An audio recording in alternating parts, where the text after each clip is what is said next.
Okay, so on this assignment you were given an email in a zip file, and then you had to figure out how to do some investigation. So first you'd want to download the zip file, then unzip it, and you would see a .msg file. And so then you have to figure out a program to open the MSG file. If you have Outlook, you can use that. Otherwise, you can use some viewers programs or some forensic programs that are able to open your MSG file. Once you do that, all right, so then you would get to your message,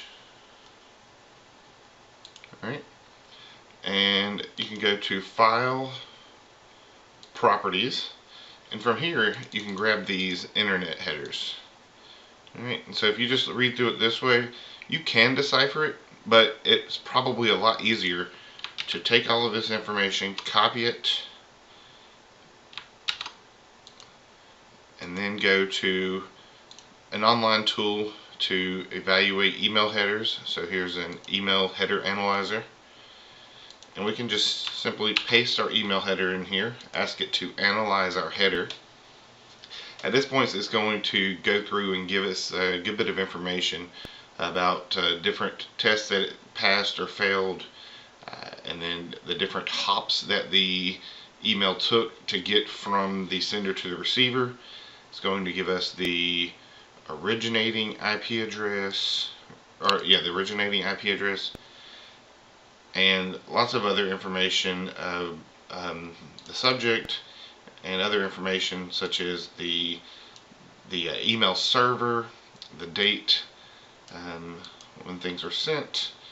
If we go through, we can see that it looks like it came from this email address to this email address. Alright, and that's all the details we see in there. And then it's got a way for us to send back an email to this email address. And so it came from one person to that same person. But if we go in and we start analyzing the headers and look at the data, we can actually see that it took a couple of other hops and destinations, such as it went eventually to mga.edu, and that probably sounds familiar if you're in any of my classes. All right, and then we can take a look and see, what the starting and end point was. From this information, we can also dig in deeper, and we can grab things like the originating IP address here, and we can look it up. I've already ran a couple of different reports. If I want to look up the location of where that IP address really is, all right, it says it's in the Ivory Coast of Africa. Okay, but if I look at the properties of the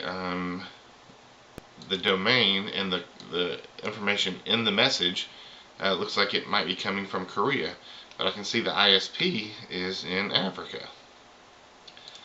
If I go to dig a little deeper and I say, well, what is this domain that they're sending from? Because there's actually two different domains that they send from. It's DUAM, and I go through their website, use some Google Translator information, and I can find out that they have a way for people to send spam email, and they have tips on sending emails to get by spam folders. And then they still have guidelines of, hey, don't send more than 100 at a time, because we want to maintain our ability to send emails. So we can go through and figure all of that type of information out. Yep. And so if we go deeper in here, we can also see that it actually didn't just stop at where we thought it went. It was eventually delivered to jonathan.yerby at mga.edu. Dun, dun, dun. Yes. Anyways, so this is just, again, a small bit of the email analysis. But what I'd really like to see is you dig deeper into what's here. There's a lot of information here. It went through a lot of places. It failed a lot of things, but it was still able to get through because it passed some of the items. And so this headline right here, SPF, DKIM, and DMARC can be complicated. Why was it allowed to get through? We can see geolocation, we can see who's sending it, what the reputation is of that sender's IP address. So again, if you look at this message, it was from 2016. I'm not sure if this same message would get through today, now that they've probably used the same IP address multiple times to make it look like we're sending an email from some person named Joy in Korea, when in fact it's coming from somebody else, very likely in Les Cote,